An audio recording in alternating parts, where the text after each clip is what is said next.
Hello there, and welcome to the Thinking Fellows podcast. My name is Caleb, and today I am joined by my father, Dr. Scott Keith, by Adam Francisco, and by Bruce Hilman to continue our Tolkien adventure, much to my dad's chagrin. If you would like to apply to be our new fourth for the Tolkien series, applications are open. You're like going to cement your reputation as a curmudgeon like worse than you ever have on these episodes, but that's okay. We made it through the Fellowship of the Ring last time, and Bruce, you came up with a good 30-second sort of synopsis the last time. I'm going to see it. We're going to test you on the spot, see if you can do it again for the Two Towers. So we're going to do that, and then we'll just sort of talk about standout features of the book again.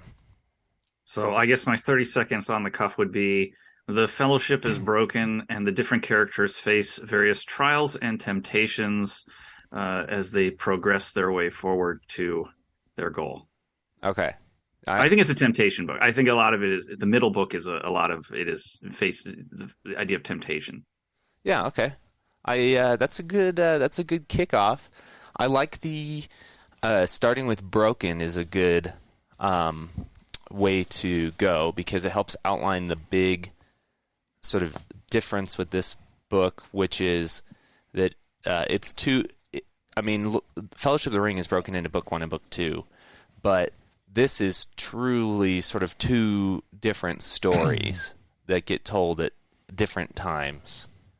In this, you have sort of the Aragorn, Gimli, Legolas story, and the Frodo, Sam, Smeagol, Gollum story. And you have the Pippin and Merry and Treebeard story. You do. I think that gets racked up into the Aragorn, Legolas, Gimli story, right? Because they essentially they get reintroduced to that group and then, to your chagrin, tell that story. Oh, well, at some point they tell it. Yeah, but the Entmoot is never fast. No. Yeah, I know, isn't it? But he's not even involved with the delay of telling the story. He's off like doing something else. Well, they learned something while they were with the Ents. They must have. Although it's Gimli that keeps putting the storytelling off. That's funny. So, I guess we could. Do we want to what the movies do? And this is interesting, right? This is actually where cinema has to be different. Is in order to sort of not have two movies in one movie, they had to tell the stories at the same time and just sort of do the what is that called when you flash between the multiple locations? There's a name for it. I don't remember though. Like a cinema name? Yeah. Oh, I have no idea.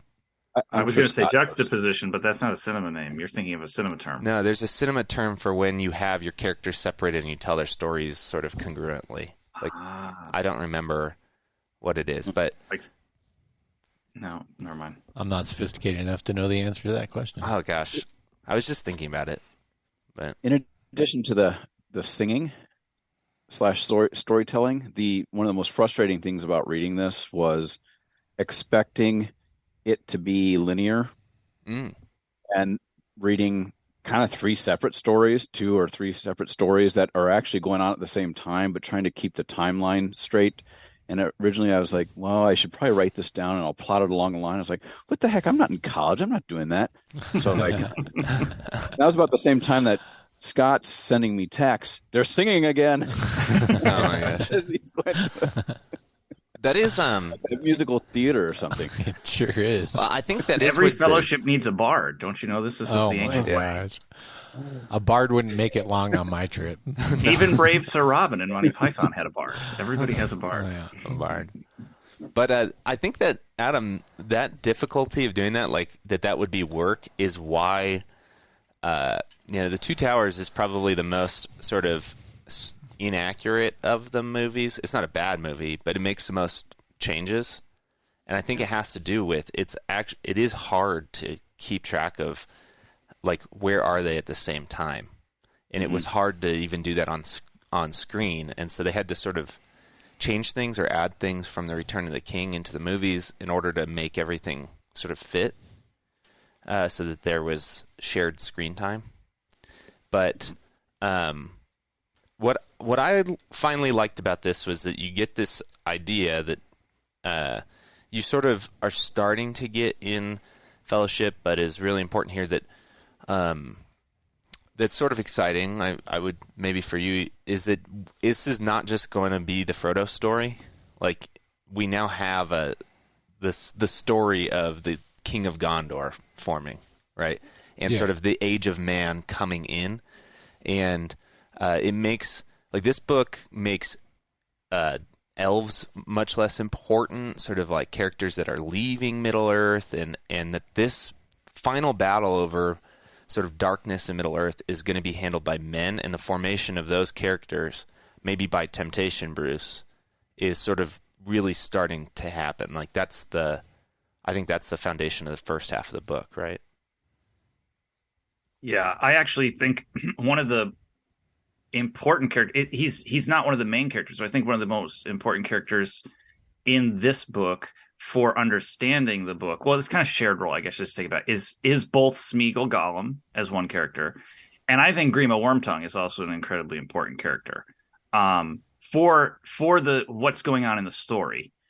Not that he's a main character, but those two characters for me represent the temptation to make the right or wrong choices, and then all the other characters are lesser versions of what you see magnified along those characters, who are also kind of used as hinges for a lot of the other characters to make the same choice, to go down the same bad roads that they go down.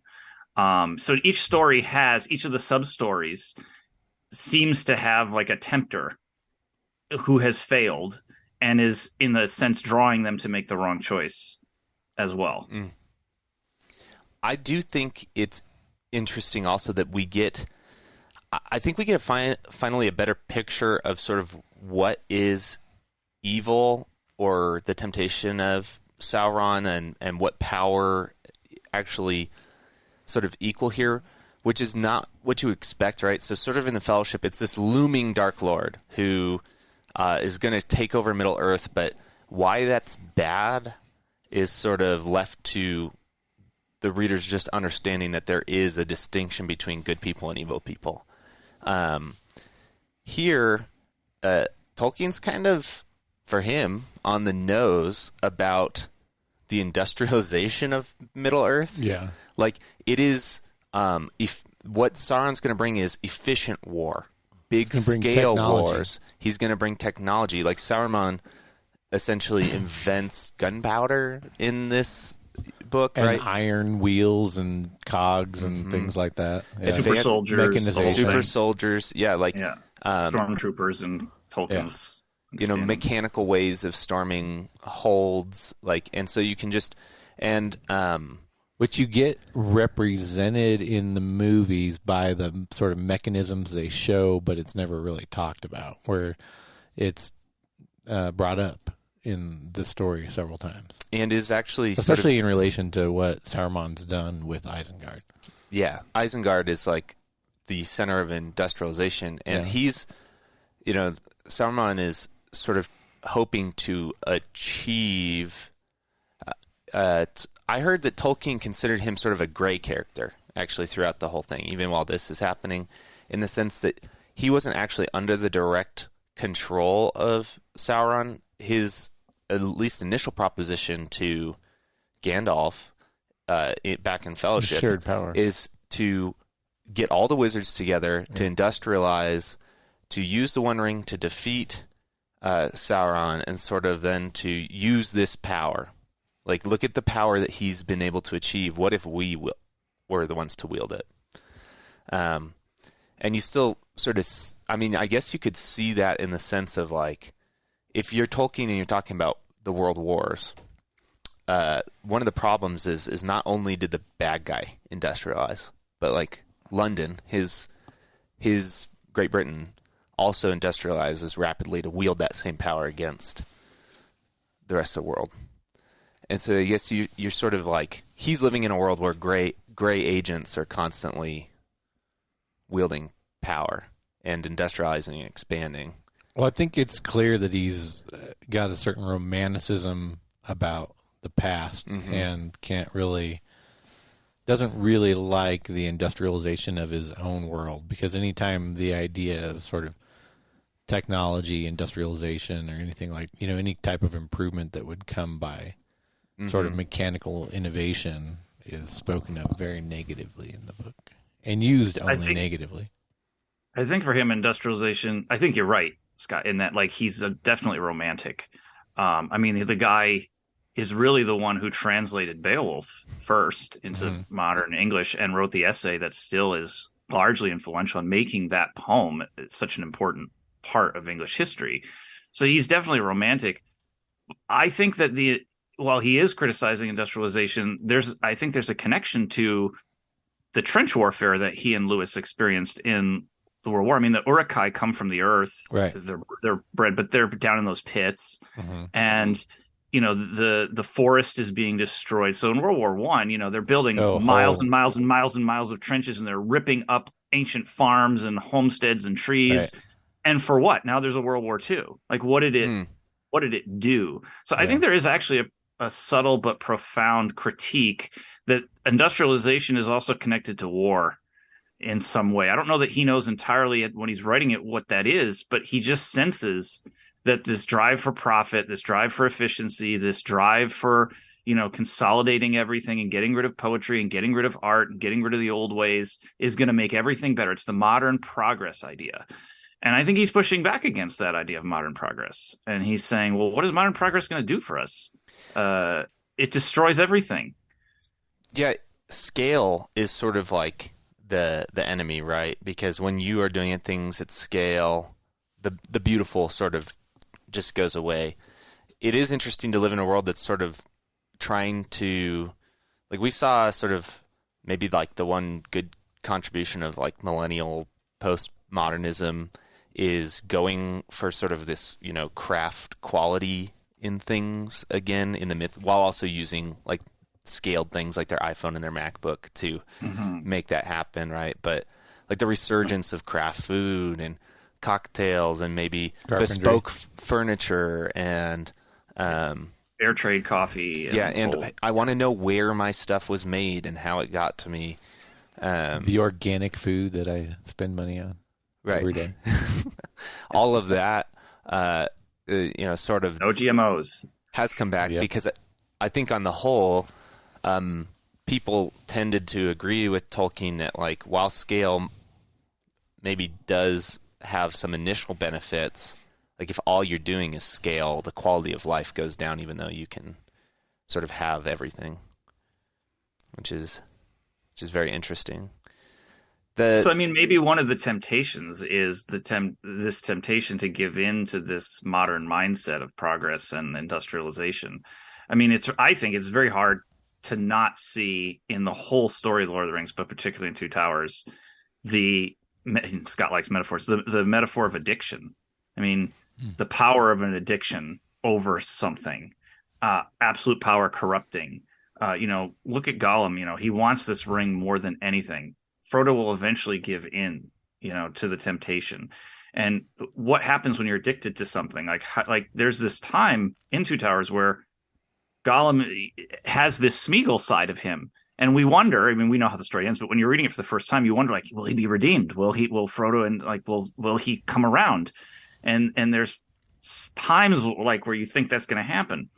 But anyone who's loved an addict knows like that also is true of addicts. Like there's times where you're like, this is going to be the breakthrough. This is going to be and then there's all these letdowns because the power of temptation. So I think Tolkien is also saying like with every character in the books, they all fail their temptations at one time. So no one is powerful enough. And that's a critique about human nature as well. Like there are just things that if we let them get a hold of us, they're too great for us. So you said this last time too, and I've been struggling with it. Where does Aragorn fail?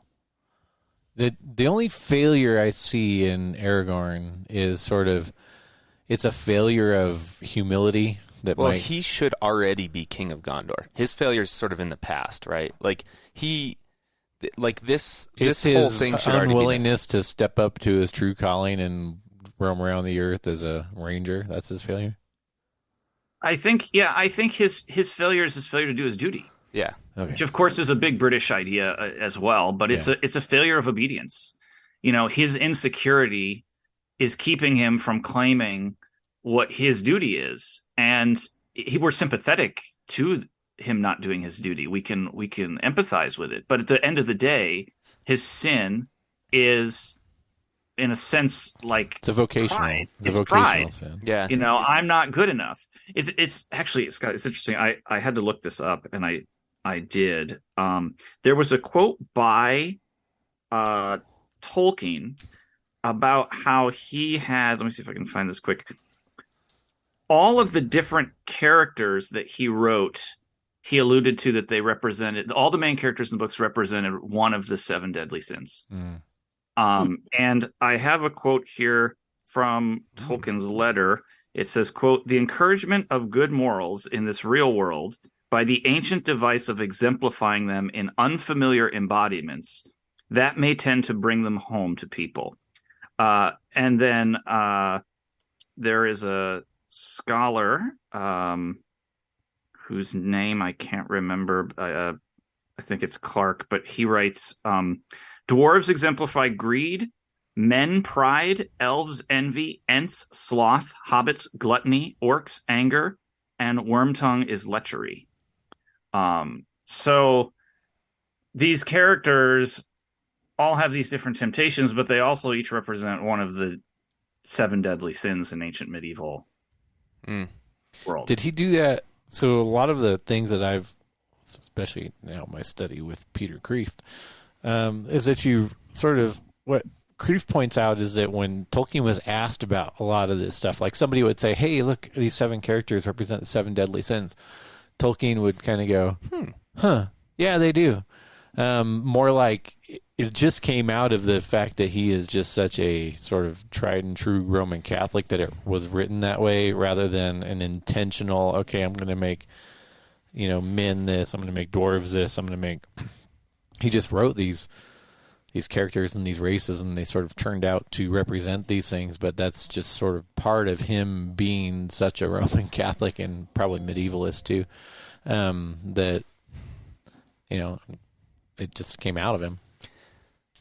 Yeah, I think he's not so easily monolithic or can be reduced that way. I mean, yes, you're right. He says often, he pushes back against anyone trying to limit or shut down a direct metaphor or analogy to any of the thing. He doesn't want that. He doesn't want you to say this equals sign. But other times when he talks, he seems to say like, but I had this in mind when I was writing these characters. Like even with Christianity, he'll say, well, no, you can't read it as a Christian metaphor. And then he'll go on and explain like all the different Christian themes that he was thinking about while he was writing the book. So they're mostly moral themes, though. Oh yeah, for sure. He's sort of even when he talks about it, at least from my study with Peter Kreeft, it's mostly moral themes. There is some like redemptive stuff, but it's like community redemption more than sort of like like a Christological kind of one person redeeming all redemption. Again, a very sort of Catholic way to view to say, hey, it's sort of evangelical Protestant Christianity which individualizes the faith and you don't view yourself as the church. The biggest insight that my study with Peter Kreeft has given me is just how,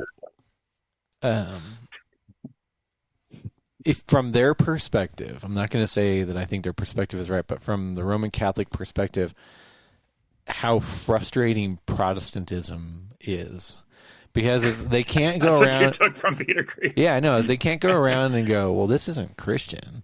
They have which is what they want to do for sure. It's even sometimes what we want to do with them, right? But they can't just go, well, this isn't Christian.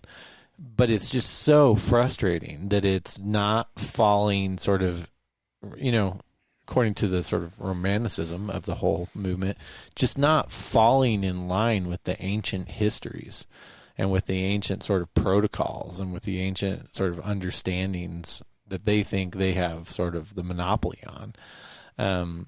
And I think that was very interesting. I mean, he sort of Kreeft sort of weaves that into to Tolkien too, which explains a lot better some of the stuff that you get like in Alistair McGrath's biography of Lewis, some of the tension between the two of them. And if you read anything on sort of the history of the Inklings, there was significant tension between Lewis and Tolkien.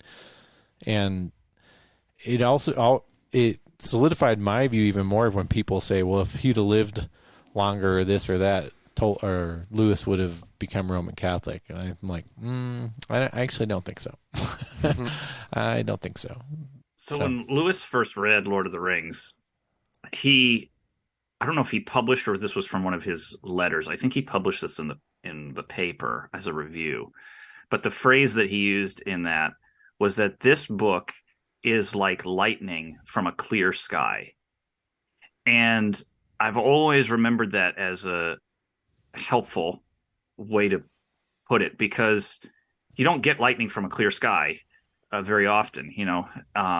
You think of lightning, you think of darkness, and you think of rain. And what he's saying is that this book, for him, for Lewis, was a recreation of all the medieval stuff that they absolutely loved and enjoyed reading. And it was like lightning. It was like something flashed new back onto the screen that hadn't been there before. And Lewis, in a sense, bowed to it because he was not trying to write the same thing when he was doing the Chronicles of Narnia. And I think what you struggle with, Scott, and I'm asking this, I'm not stating it as a fact, is it seems like if the author doesn't have a direct intention to what something should mean, you almost feel like it's just being made up or fake. Yeah. Again, when I listened to, and it was really helpful, Kreeft's explanation of why Tolkien absolutely didn't want this to be allegory in the same way that, say, the Ransom trilogy is, or the Chronicles of Narnia. And that was really helpful to understand. But the other thing it helped me understand is that this sort of form of literature I really only enjoy if I can see the allegory. And when I can't, I'm not really smart enough to put it together in the way that sort of Kreeft can, with all the other facets. And I guess I'd attribute it to not being well read enough, although I've read, like when he mentions, it's like this and it's like that, and I'm like, okay, I've read that. But what I realized is I didn't really see like the Odyssey, right? I don't see in the Odyssey what other people see in the Odyssey. I just don't. And we've talked on this show before about my lack of imagination, which is vast. So even sort of nonfiction that I read and that I appreciate reading does a better job for me. Not that I think any of the junk I read is better than this modern classic, but it does a better job for me of sort of telling the story with enough of leading me through step by step the direction of the purpose, that I can pick up on it. Whereas if I hadn't attended all the lectures I've attended and had conversations with people like you and Sam who know this stuff so well, if I hadn't had the benefit of all that, I would literally not see any of this in this book. I just wouldn't. I see it because people tell me it's there. If people didn't tell me it was there, I would not see it. And that's a failure on my part. I'm curious if Adam shares this failure because I've been trying to chime in. Because I'm similar to you, Scott, a little more handsome, but wise. And a little less in shape, but that's fine.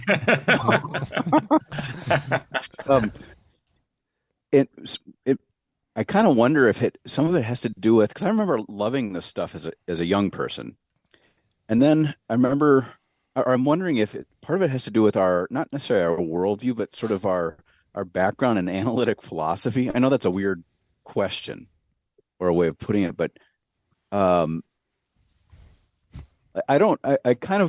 still have in me this demeanor that if words correspond to something, Yeah. it's just not there. And I would say And I've been trying to get rid of that stuff. I've been trying to be a postmodernist. I just can't. Well, I would say when I was younger, I liked this because we read this as undergrads. Like, it was assigned, and I read it. Lord of the Rings? Yeah, Really? Rod assigned it in, I forgot what class, but maybe it was like an independent study or something. But I read this with like 10 other people at Coco's, and we talked about it. And I was better at liking, not much better, because I've always been sort of curmudgeonly, but better, especially when I was very zealous for my future of studying theology. I was better at liking things that I was told I was supposed to like. We talked about Hammer of God a little bit before the show, and I would say if I would reread that now, I'd be curious if I'd have a similar reaction, because I remember really liking Hammer of God. At any rate, and now I just don't have I don't have any of that. If it's just not hitting with me, it's not hitting with me. And again, I put it as a failure on my part. I don't see the things that other people see in this. Like, I don't make the connections, and that's either my lack of imagination or intelligence or a combination thereof, but it's true. Yeah, I think different literature attracts different people. To your point, Adam, and to Scott, and I was just trying to look up the word, and I can't actually remember the word he used. But Peter Kreeft actually, in a different lecture, quotes Tolkien, and he says, this is the word argem. Is that the word for one of the old words for silver? I can't remember the word now. Mm-hmm. I think it's argem, or something like that. And Tolkien goes on in this essay, and he says, like, well, why can't you just say silver? And he actually argues argem is not the same as silver. They're synonyms, and they both refer to the same thing. They both refer to the same object in the world, but they are not the same thing. You can go to the dictionary and see if they're the same thing, but Tolkien says they're not the same thing, because the difference in words, in language, embodies different emotional realities in people, which is why we have different words for the same object in the world. And the poet, Tolkien says, like in Athens, the poet was one who had their everything paid for. They lived in government housing, and they spoke the language of the gods.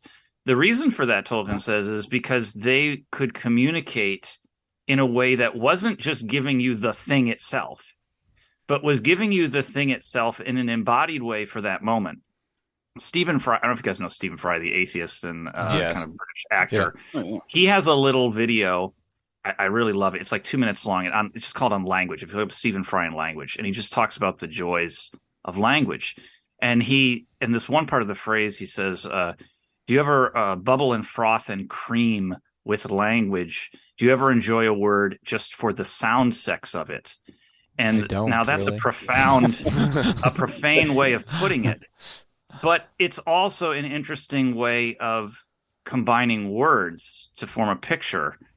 And I think people who are attracted to Lord of the Rings have an appreciation for the sound sex of it, for the profane but also romantic sort of what Tolkien was trying to do, which was to say these different words and these different ways of putting things are supposed to embody different emotions. Huh. This just proves that my wife has been correct these 29 years by saying I don't have a romantic bone in my body, as I likely don't. Well, yeah.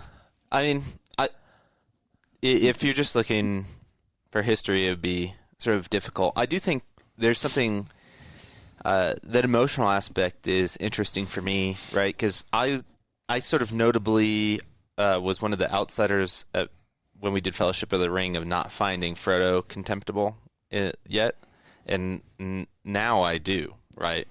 So I thought he was most contemptible in Fellowship of the Ring, the way he would talk down to every single. But now to me, it's the he actually would talk up to them because he was tiny. But I get your point. To me, it's the change from that to sort of like the baby doll eyes. Hey, this grotesque creature that we have enslaved to guys through Mordor. You know what? He's my like pet project. I can fix him. Kind of like, attitude. Like I find it worse that when you can. I guess this is something about me. I find it worse not to treat people sort of badly than I do to think that you can redeem them.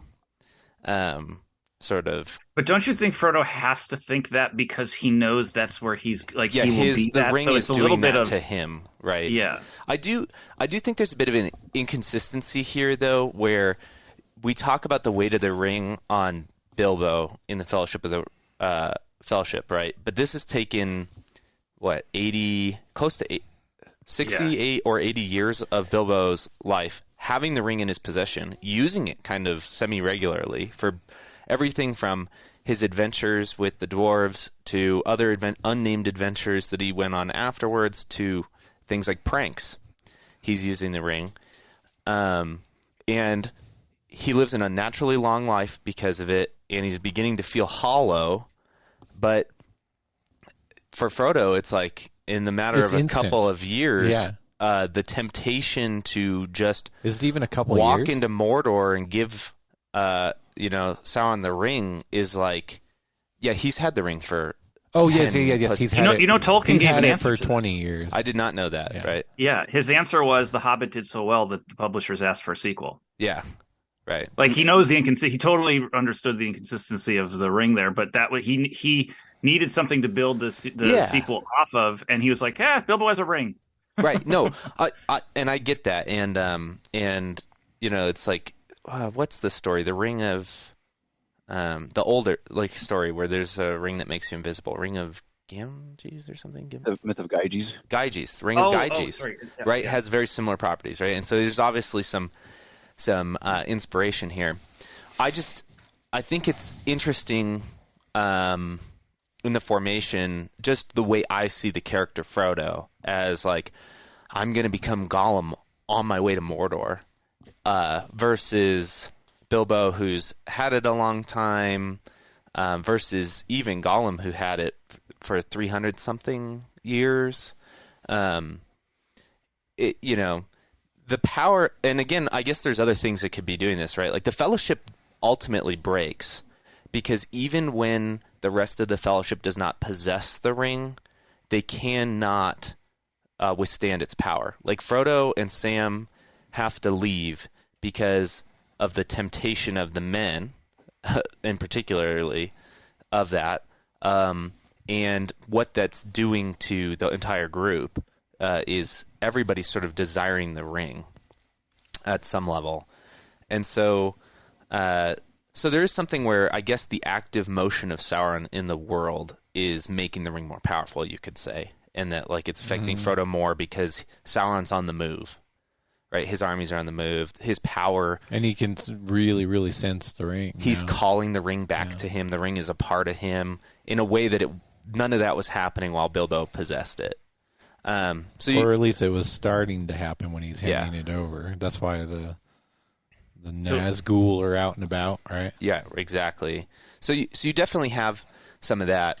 I just think it does make, for me, sort of, again, this interesting character where, yeah, Frodo, we have this we've talked about pilgrim story, sort of Augustinian pilgrim story, where now his hope is in sort of redeeming somebody else because then maybe he can be redeemed after this is all done. I don't know. It already seems like to me we're now in a give 'em up attitude. Am I even going to make it, or am I going to be Gollum? And maybe that's where you're right about this book being that temptation point, right? Where it's like we're seeing, I think the failure of Aragorn. Like we're seeing that this movement of Easternlings and orcs may not be happening if Gondor had been stronger, right, and been guarding the gate actually. And who knows if none of this, like Sauron wouldn't have been able to mobilize armies, and Isengard wouldn't have gone unnoticed had a actually strong ruler of men been active. Had the ring. I can see that. I can see that we're finally sort of seeing the failure of decision making and maybe the weight of potential failure adding up in the book. One of the things I don't get, one of my criticisms of the trilogy, is the relationship of the ring to Sauron, to the Dark Lord. Like, I understand he put all his malice and evil and everything into the ring, but the ring obviously is supposed to complete him or give him more power or something. I mean, I'm not entirely clear on what it's supposed to do. I have a whole other question about him. About the Dark Lord? Yeah. He's disembodied. Currently. Yes. Yeah.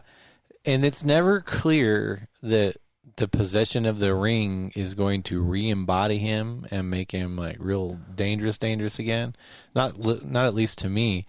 I don't understand the big threat of a disembodied Sauron and how he would even possess the ring as a disembodied.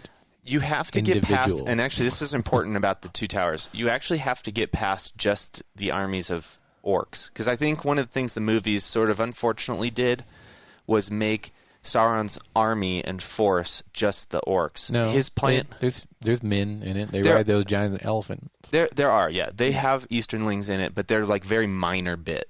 They see him crossing the gates and you see him riding elephants.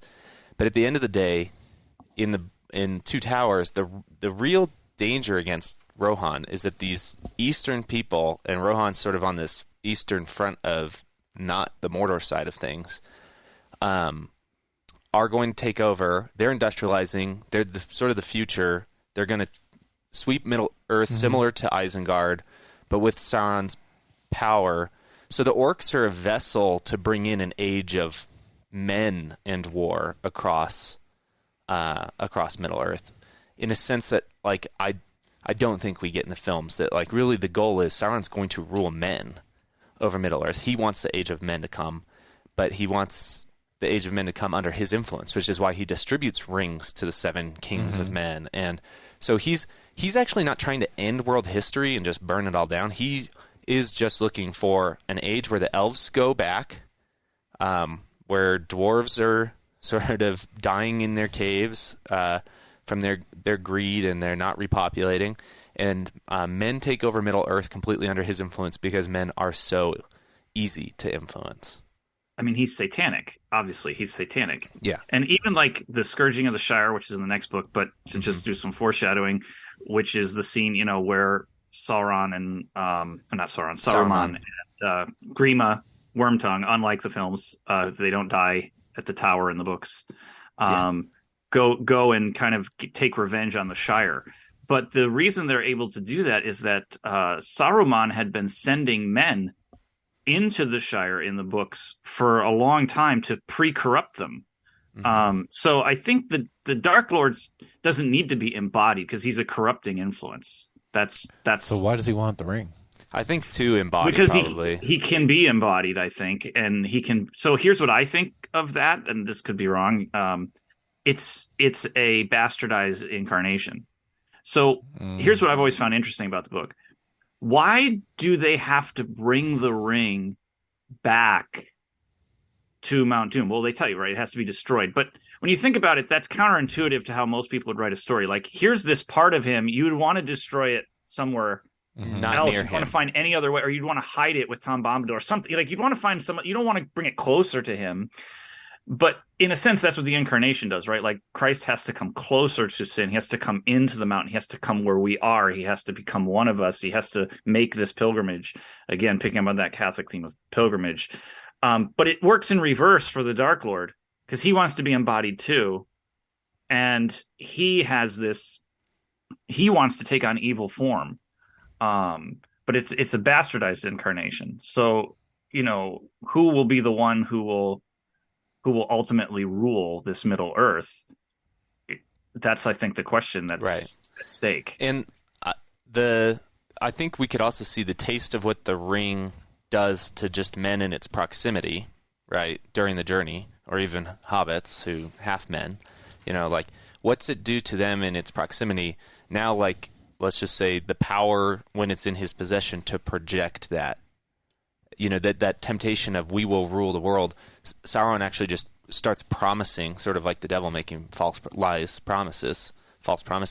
You can rule this whole section of Middle Earth.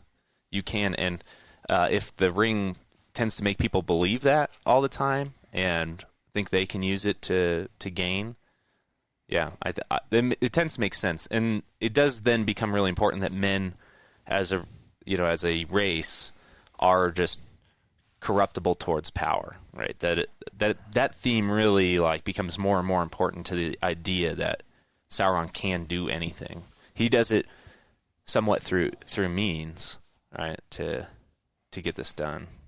And how does redemption come in Lord of the Rings? It comes by going to hell and making a sacrifice. Yeah. Gollum has to sacrifice his life, and he has to be cast into hell.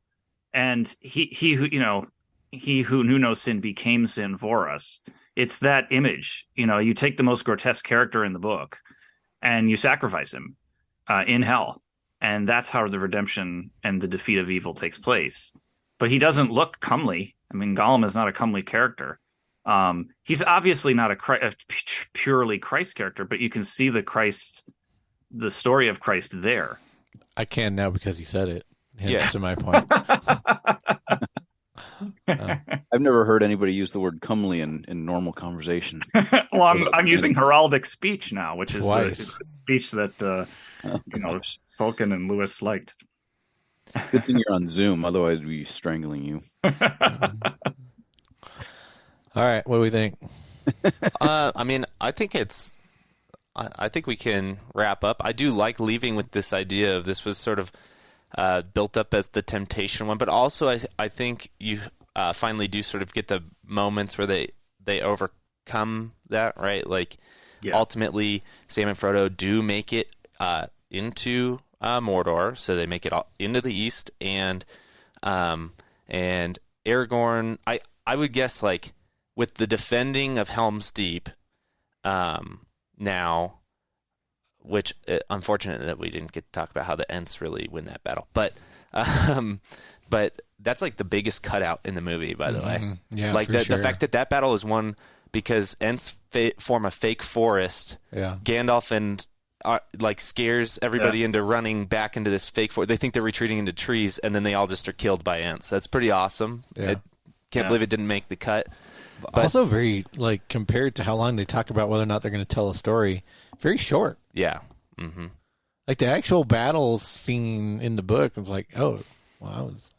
So Christopher Tolkien, the son of Tolkien, hated the films because he said they just turned my father's work into battle stories with some, commentary along the way. Kind of made him awesome. Kind of made him that's hilarious. Yeah. But, But I think ultimately, right, like the temptation is basically overcome by these, right? So like with the defending of Helm's Deep and the reality that men are going to have to like be the ones to take charge of Middle Earth, Aragorn's responsibility is now clear. Like he's now got a path after Helm's Deep. He's got to go now take the mantle. He's seen what a king can do at Helm's Deep. He now needs to go be a king.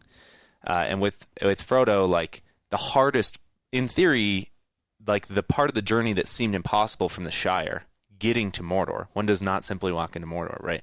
They've now walked into Mordor. So it's, that it's now that final sort of move. So with Frodo, we're left with, can I be redeemed? Will Gollum be redeemed? And with Aragorn, we're stuck with, can I be king? Can I be redeemed? And now our two stories went from temptation to let's see this final redemption, I think. Yeah, you have the final battle. Yeah. So, well, cool. Coming into that for our last episode in 2-ish weeks. So listeners who are been sticking it through with us on these will be 2 weeks till the Return of the King. Thank you for listening to this episode of the Thinking Fellows podcast. If you enjoy the show, you can support us by going to 1517.org/donate. You can also subscribe to the show, leave a review on Apple Podcasts. All of those are very helpful to us, and subscribing means that you don't miss episodes. So we will catch you next week. Bye. Bye.